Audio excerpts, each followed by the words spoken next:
What's up, guys? Sub-Zero here, and TFT Worlds is here, Inkborn Fables. It feels like the set started a million years ago, but we've made it to the World Championships. This is, I would say, the most stacked World Championship of all time. If you just look at the names, scroll down the list, so many people have been to Worlds in the past. These are very, very consistent, very, very strong players from across the world playing against each other. So this is an incredibly hype Worlds. I will say, if you're from North America or just Americas in general, you know, to include our brothers to the south, this is kind of an unfortunate time zone. It starts at 4 a.m. Pacific time. So if you're Pacific, got to wake up really early. Even if you're Eastern, 7 a.m., that's pretty reasonable, but especially starting on a Friday, a lot of people have work, so you can't watch it. So I'm here to give you guys your day one recap and show you guys a really, really cool game. So if you guys missed it, Dish Soap popped off first place overall, tied for first with Ningli, this Chinese player that was really, really, really being hyped up as like the new beast from China. Socks, third place overall. So to America in the top three, not bad at all. And then rounding out the top eight, we have Kade and Asta, two players from APAC. APAC certainly being slept on, but Kade from OCE and Asta from Vietnam, absolute beasts. Le Xiao and Le Tuchuan, of course, you know, it's TFT, so some Chinese players have to be popping off in the top eight. And then Double 61, the first ever TFT World Champion in the top eight, being the EMEA representative. If you're from Americas, as I am, because that's the perspective I usually take it, we also got Pocky and Wasian just barely not in the top eight. Wasian only 2 points out, and Pocky tied with Bintium and Lituchuan for the 8th place overall. So a lot of opportunities for NA to get some players in the top eight. If you do look at the regional AVP, you'll notice that America's AVP looks pretty bad, and that is because some of our other America's representatives, Lucas, Michael, and Greya, have been having some rough games. I know that Lucas and Michael are absolute beasts, so I fully expect them to pop off tomorrow and bring it back. You know, TFT players, you have rough days. It happens, but hey, you know, I'm NA first in my rooting for, you know, I'm an NA player, but after that, it's all the other America's players. I am absolutely rooting for them. And then after that, I don't know, you know, it's Flancy because he's got a fun name. Now, for today's VOD, I'd love to VOD review Dish Soap, first place overall. And I do want to VOD review a game from Dish Soap, but Dish Soap deleted his VOD, and I thought, you know, I don't want to VOD review a game from Dish Soap if he doesn't want that VOD to be reviewed. Maybe he's hiding some secret tech. Wasian left his VODs up, so I feel a little bit better VOD reviewing these. We have Exalted here. This is the Kaisa Irelia. It's one where you can play Kaisa Irelia plus Diana on like a level 9 potentially. But, you know, like this is not a very common Exalted to play. But yeah, Wasian left his VOD up, so I want to VOD review a game from Wasian, and Wasian played. This is a special game. This is a beautiful game of TFT. I was watching the Frodan co-stream because sadly Kai had some personal stuff come up, so he wasn't able to co-stream, which is very sad. I don't think he's been able to co-stream across the weekend. Disco might be co-streaming if he. I'll see if Disco TFT, also known as TFT Clips, who we've been co-streaming with sometimes, is co-streaming. If so, I'll put his link in the description down below, and we can watch with him. I didn't sign up to co-stream because I thought I was gonna co-stream with Kai, so. I'm technically not approved, but I mean, I probably could like illegally co-stream, but I don't want to get into Riot's bad graces. And hey, you know, if I'm pretty sure other people signed up, so maybe I'll co-stream with them. If not, you know, I mean, the Frodan co-stream has insane production value because they're co-streaming from Riot Games headquarters, man. It's not okay. It's OP. It's OP. But in any case, I watched this game earlier with Demasian Raptor, who I co-stream with sometimes, and this. Just watch and learn from the master. First big decision of the game, do we want to make 10 gold here? We see less and less people making 10 gold in this spot. I feel like I've talked about this before, that almost no one's making 10 here. And I mean, it makes sense, right? You have to sell so much optionality. You have to sell the Aatrox that you can play. You can, you know, like hold the Riven for Storyweaver opener. The Jax and the Aatrox is really an opener that you want to think about. And, you know, even these like Kha'Zix and Malphite type things are certainly things that you can think about playing with like any kind of like AD opener. So we're not going to go for that here. Storyweaver Accomplice pumping up. If you look at the stats on these, I actually have these pulled up already because I accidentally broke my recording. But Storyweaver is actually the worst out of these. 4.5, 4.3, 4.32. Maybe you want to go to GM Plus and like, does it change a bit? It does actually change a bit. We lose, of course, some sample, but this actually says Storyweaver is a bit better. Still not the best according to statistics. That Accomplice is really, really good here. But I've seen, and we saw this last tournament as well, a real preference for Storyweaver Crown in like pro play TFT. And I wonder if this is just one of those augments that gets better. It spikes really hard on 7 Storyweaver, and so you can play a strong early game. And so Wasian just picks up the Storyweaver Crown instinctually, just easily here. And he's going to take the blue Kale here because you really, when you want to play for Vertical Storyweaver, want to be playing the blue Kale version. You just want to have her one-tapping people. Red Kale, never really been viable across the set as like a final version of Kale, such as life. He's going to put this board in, which is just the Chef's Kiss board for 7 Storyweaver. You got the Alawi and the Morgana. All of their traits are activated with Garen, Zoe, and Zyra linking them all together with, and then them linking themselves together as Ghostly. So it feels really good. We also have that maybe of an Exalted with the Irelia, but almost certainly not, because yeah, how are we going to fit 2 other units in? But yeah, this is going to be our opener right now. We're almost actually 5 Storyweaver. We just need to pick up one of the extra Storyweaver units, either the Zyra or the Zoe. The Z sisters, I guess. I don't know, that's stupid. So something you can certainly think about as well. And Wasian's trying to figure out what his strongest board is here. If you play 4 Story, it doesn't really do anything extra. It makes Kale a little bit better. But what he wants is some extra DPS on this board. He's got so much tankiness in this Koboko that he's going to put the Ahri onto the board. I like this a lot. It makes your board a little bit stronger. You're always trying to think about what is my board lacking in TFT and what can I add to it. And this is a scenario where our board's lacking damage, so you throw the Ahri on the board and you get damage. So very nice. There's the Jax too, which, you know, now that we have Jax, we can't really turn that down. We'd love to be able to fit this Garen, but, you know, certainly a bit hard to fit here. And we're just scouting around. But the idea of this game is to play 7 Storyweaver. And that's a pretty standard line. I wouldn't have VOD reviewed this game if we just played a very standard game, and it was just 7 Storyweaver, and, you know, easy as that. And we natural and Irelia because I only VOD review high roll games, and that's it. But there's some interesting stuff that happens later in this game, so just watch the master. Sit back and enjoy the high-quality TFT, the world-class TFT. These players are playing for their chance at hundreds of thousands of dollars. So, yeah, sit back and watch. We wanted to pick up that Zoe off Carousel for sure. There's an Ionic Spark that you can pick up. His choice is either Gargoyle or Spark, and this Gargoyle is attached to a Zyra, so it feels like a pretty easy pickup. It also doesn't necessarily have to be Gargoyle, because it does get rid of our Spark component, but I feel like Gargoyle is such a good item slam. He's considering, right, a few different slams here. I feel like Gargoyle is so good because of the optionality. Optionality is too fancy of a word to use for this, because of the fact you throw it on Galio, man, and Galio taunts, and it's very good. So yeah, Galio really cool. Oh, other thing to talk about is that Set 12 is rapidly approaching. You know, set 11 about to be finished up, and we got Set 12. They are going to reveal Set 12, as they always do after the World Championships is done. So it's super hyped up for that, so we can start focusing on Set 12 and talking about it. I got a feeling it is going to be an absolute banger of a set. Very hyped for it. Wasian here picks up an extra Zyra and an extra Riven here. So, I mean, you're in a great spot, right? You get to play this 5 Storyweaver board. It's a quite strong opener, especially with this Koboko to keep your front line solidified. So yeah, it's fantastic in the mid game, and hopefully this can accelerate us into the late game and just put us in a good spot. But yeah, 4 streak secured here. Sadly, it can't be a 5 streak, but boom, there's the Zoe, so we can fit this. And I mean, at this point, we're just hoping to get dropped in Alawi, because boom, slot the Alawi in here, and you're cooking a stew there. You are very happy.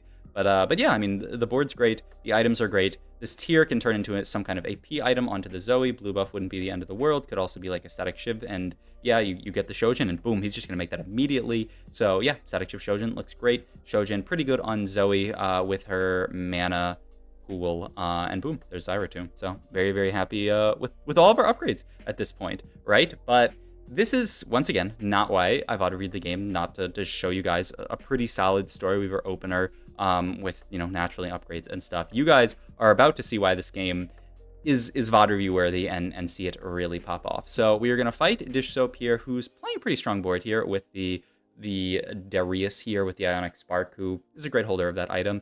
He is just going to fall to the fact that Kale, boom, just one taps the entire board. Very just strong unit in the mid game, and we're going to go into 3-2 augment here, and we are immediately left with like mediocre stuff. Misconnections, team building is almost an auto skip unless you have a really good option to take it. Silver Veil, not horrible, but you know, not amazing, not something that you're really excited to take here. So I think you can pretty easily reroll these. I guess the upside to Misconnections is that you would get a Garen, so you could get to Garen 2 easier. Now we have a couple other options. We have Young, Wild, and Free, which is good in this situation. We are win streaking here. Young, Wild, and Free tends to be good in win streak because you you have really poor carousel priority when win streaking. Young Wild and Free helps that out, so you can be, win streaking and still get besting off carousel. But we also have Fine Vintage, which has been such a crazy augment this entire set. So much of the play pattern for Fine Vintage has been you take this augment really early on 2-1, you sack rounds, you get the support items, you get a lot of support items, and then you play a comp like Heavenly that benefits from having their entire board buffed up, and you pop off with it. So I would say it would be quite surprising for a player to take Fine Vintage in a spot like this. It's 3-2, so you have to wait even later to get your support items, and the hard part is we have all these items slammed, right? We can't really get this Shojin off of Zoe here. We can't get these items off of Kobuko. We also don't have an encounter until here. Maybe this is an item encounter, but you really want, an item encounter to make this augment really pop off. So I would say, most likely, you just take Young, Wild, and Free here, or even Harm Assist, which is a pretty good combat augment here, and you play a standard game from there. But Wasianiverson says, nah, this is a Fine Vintage spot here. I'm win streaking. I have no items on bench here, and I'm just going to take Fine Vintage.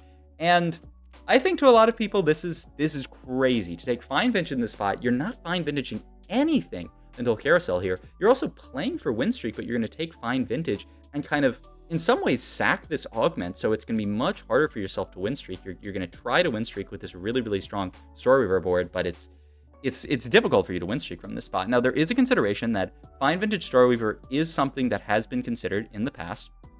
It's actually pretty solid because you can throw on like backline buffs, things like Chalices and Zeeks onto the kill. You can throw in stuff like Aegises that can just boom. You see our entire board's clumped up like this. You just put an Aegis up here, boom, shoots the entire board, gives attack speed RNMR. You can throw like a Randuin's in, buff up the entire board. So the play pattern of Kale is that you want to clump up your board, and so it makes sense to take something like Fine Vintage. It actually has good synergy. I actually had a lobby that I won with Fine Vintage. There was a really high elo lobby earlier this set with Fine Vintage Kale, just because I took all the support items, threw them onto my backline with Kale and my front line with everybody else, and had a great time with it. But it's a little non-standard, and it's really interesting from this spot. Now, some people are actually speculating that in this spot, also Wasian just going to take highest cost unit here because we are very likely going to Fine Vintage this tier.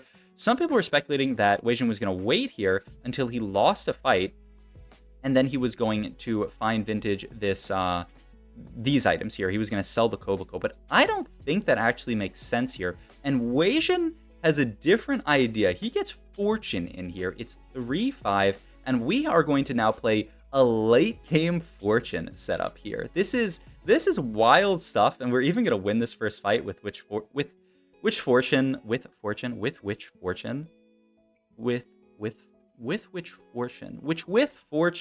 is not ideal, but it's okay. We have another 5 rounds of Fortune to get some kind of cash out stacked up. We also get this gold on Killer on Death. He's going to go for on Ally Death because he wants to make his board generally weak. We want to play Fortune here. But yeah, we are going to play Fortune in this spot. We know we're playing down a Silver Augment. We have this Fine Vintage here. And now we get this Fortune in. And the idea is if we sack enough, if we get a decent Fortune cash out, we can use that Fortune cash out to fuel our Fine Vintage. Imagine that we get a couple of item components or something. That will be huge. That's a full support item essentially. So this is really cool. And it gets crazier from here. So, just wait and see what our situation ends up in. We actually this looks like just the perfect loss. I didn't even see this because we were watching other POVs, but he gets perfect loss here against this Aphelios, which is just so juicy here. I mean, you have to be happy with that. The second that we get this Tristana, he's looking at selling this Kobuko potentially because he wants to play weakest board, right? He wants to lose the next 4 fights.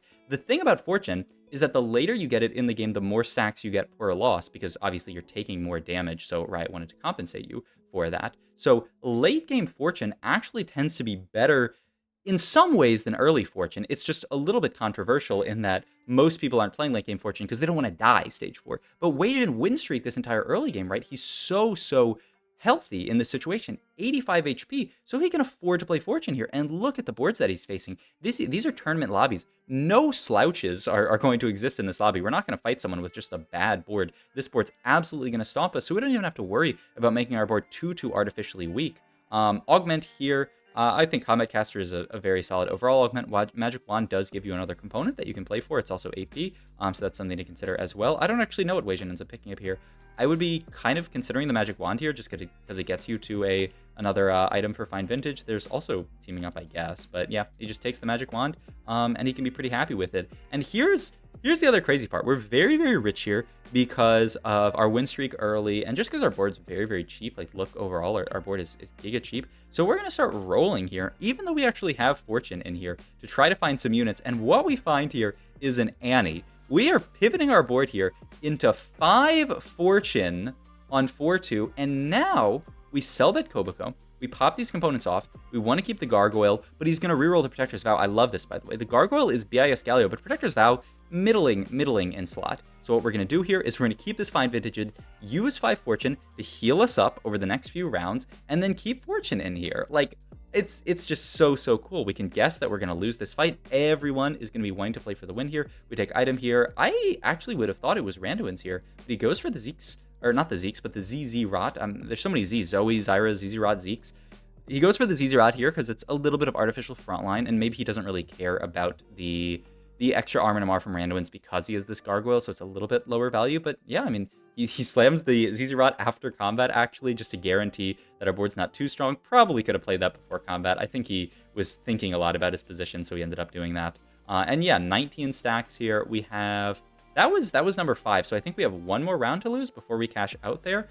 So we'll see what that ends up looking like. We can take an item off Carousel here. He's going to take Bow here. We have no heal cut in this situation, right? So you could look for something like a red buff. Obviously, we have the Annie for now, but that's going to come out later. You could also say that heal cut is just not that valuable in this comp because Kale plays around one-tapping units. And yeah, he's going to get a little bit of gold here and continue to roll, which I think is really, really smart from Wasian. He's rolling here. He picks up a Morgana too. He really wants to pick up the Gallios. He wants to find the 7 Storyweaver. Boom, Galio pair is huge here.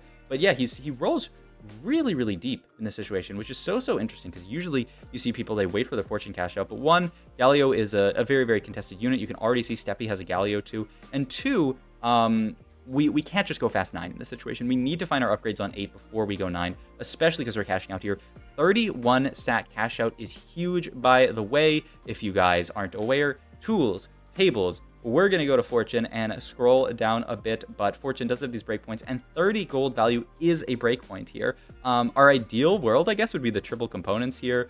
Completed item anvil would not be bad either, so you could use that. But yeah, triple component plus 6 gold is probably BIS here, just because we want to maximize the number of components that we get here. I believe we do end up getting the, yeah, we get 4 costs plus completed item, but he is going to full pivot his board here. He knows that he needs to, he has...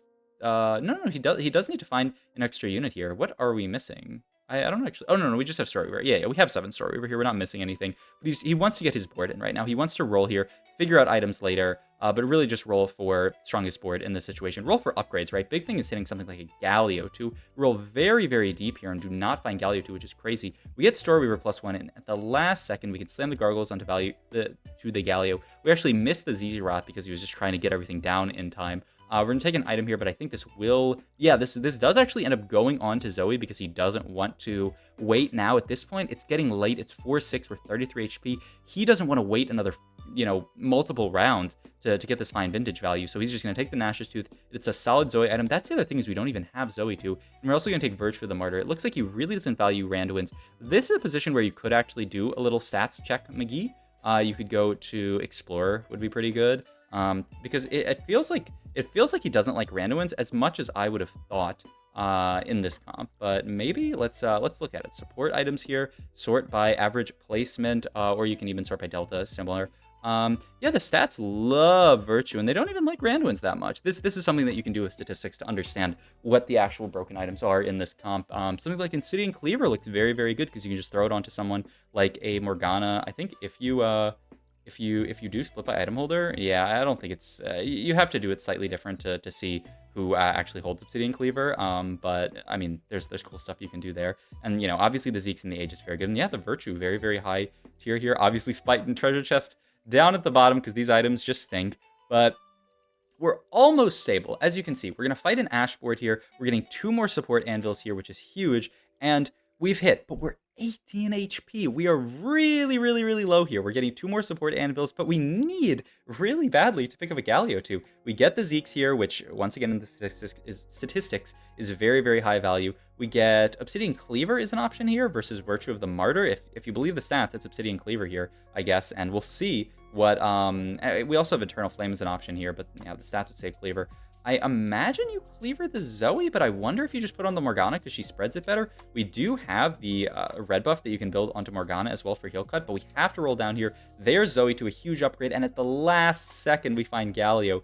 Huge here. Cleaver going down, red buff going down. So yeah, we're just going to double these items here. And then we're going to look at our last item here. I feel like it has to be Redemption for Galio. We need another tank item up there. It is a little bit sad that we can't make a final Zoe item here, but we need a Redemption onto Galio here. So we're in this weird world here where, man, if Binary Airdrop was in the game, we would just love to take Binary here and just get insane Binary value. But sadly, that Augment Riot game said, you've had too much fun with Binary Airdrop, so they take that out. But, you know, it's all good. Looks like he is a believer of the Obsidian Cleaver Morgana, which, you know, makes a good amount of sense. And we get an artifact here, which is also almost insane, right? Eternal Winter here would be disgusting. You could take that and just the spot would be easy. Sniper's Focus, not amazing here. I think the obvious choice, and this is what Wasian ends up going for here, is Anima Visage. Just because those other AP options are really just not high quality items. I would be curious what he would take if he were offered something like a Mana Zane. Probably still not. There's really not a good item on Zoe here because she's already got that Shojin, so I think you just have to take the Anima here, throw that onto Mr. Galio, and be happy with that. And we're going to put the Kale in the middle. You see a lot more people doing this these days with Kale just to guarantee that she's getting 1 billion damage onto the front line. And yeah, we've finally gotten to the board. We fight a really strong board here out of Dish Soap, actually. The Morgana's just kicking the board down, just barely, and we win this fight. NA, a nice little OKH business from NA to do a little bit of damage. Oh, so funny, actually. Ooh, and the Zyracon's really nice.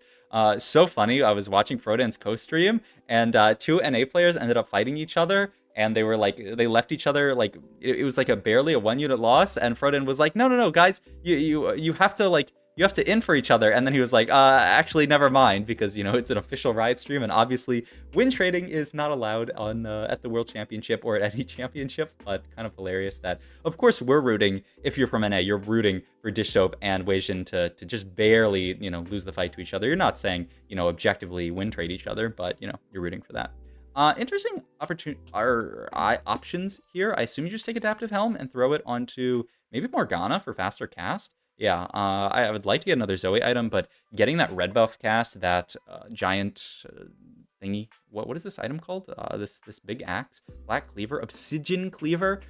Getting that Obsidian Cleaver proc down is also really, really big. So yeah, I think this is the obvious choice. Just get that really, really quick Morgana cast off, and then eventually we can get a final Zoe item. But, you know, you can see the value of Fine Vintage in this comp. We got a bunch of support items, really not an insane number, actually, just the Zeeks, the Cleaver, the Virtue, and the Zizirot here. I mean, 4 support items is nothing to sneeze at. That can support the build, but I loved how Wasian played this game around Fine Vintage. You know, not greeting it too hard, not greeting that last Nashers, throwing that onto Zoe because he knew he was low. Greeting his HP, though, using his HP to get that cash out that gave him a full item that allows him to have another item, because you can never have too many items with Fine Vintage, right? We have all of these support items, and we still don't have a fully itemized Zoe in this situation, so, you know, every item counts. Even if you aren't Fine Vintaging it, that item, it gets you to another item on Zoe. So, you know, having a triple item Zoe that's being buffed up by support items is even better. This is also an insanely close fight, by the way, the Kayn wrapping there, but we have so much just stats on our board from Fine Vintage. We have the healing from Virtue of the Martyr. We have the attack speed from Zeeks. We have another whole unit with the Zizirot on our board. We have the Obsidian Cleaver shredding everything. We have it all. This setup is so cool to watch, and just the 5 Fortune in was awesome. And you can look at the right here. We were 18 HP at the start of this stage. We were in last place. We're going to level here, get Zyra, and now, all of a sudden, we are first place HP-wise. Everyone is insanely low. Also, from an NA perspective, or an America's perspective, because Bapsera is also America's, we have 1, 2, 3, 4, 5. You know, four out of the 5, which, hey, pretty good. Sending people bot 4. Now, I'm pretty sure the game after this, or the final game of the day, NA went, or America's went 6, 7, 8. But hey, we don't talk about that. It's all good. We do end up also, speaking of not win trading, we do end up hitting our NA brethren here in Greya, hurting him really hard. But Steppy ends up losing here, so yeah, Greya ends up going down, and no one else dies, which is crazy. It's 6-2. We have Wukong as a potential in, but this is just going to be our final board. Not really much else to do. No level 10. We're really afraid of this Lilia board most of all, I would say, just because of the possibility for Lilia to snipe the Kayle here. So we just want to put the Kayle in a position where Lilia is not going to be shooting just straight backline to the Kayle. Sadly, we put her right here, so Lilia is hitting these units, casting, and it's flying at the Kayle. We do have the healing from the Virtue of the Martyr, so maybe it's okay though. Yeah, Kayle taking a lot of damage, but the amount of extra tankiness from Virtue, from just having all these units on our board, it is a dub there. Steppy is the last person live, Dish Soap going third, so congrats to him for, you know, a very, very strong performance over the day.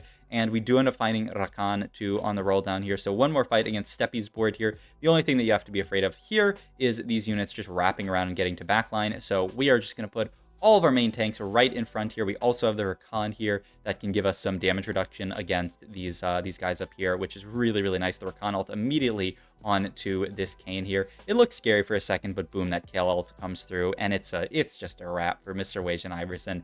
Easiest first of his life. But yeah, I thought this game was beautifully played out. I love how Wasian played it. It was so hyped to watch live as well, seeing Wasian go so low and then come back, and then win the entire lobby. And it was just such a fun line. The 3-2 Fine Vintage is an augment that I guess, you know, I didn't build up, but I mean, what are the stats for Fine Vintage? 3-2, 4.76 Diamond Plus. I wonder if they get better or worse with age. 4.6, yeah, GM Plus, but still, I mean, not amazing. But yeah, I mean, just a beautiful game from Wasian, and it just shows what TFT is all about. These creative ways to play around your augments and your units and everything, and to win out on the world stage. What a guy. So, hope you guys enjoyed this video. Like I said, I'll be watching Worlds tomorrow, maybe co-streaming with Disco if he wakes up. This guy stayed up all night doing something, and he ended up waking up really late, so he didn't end up co-streaming it, but maybe he'll wake up tomorrow. He might end up doing the same thing again, but we'll see.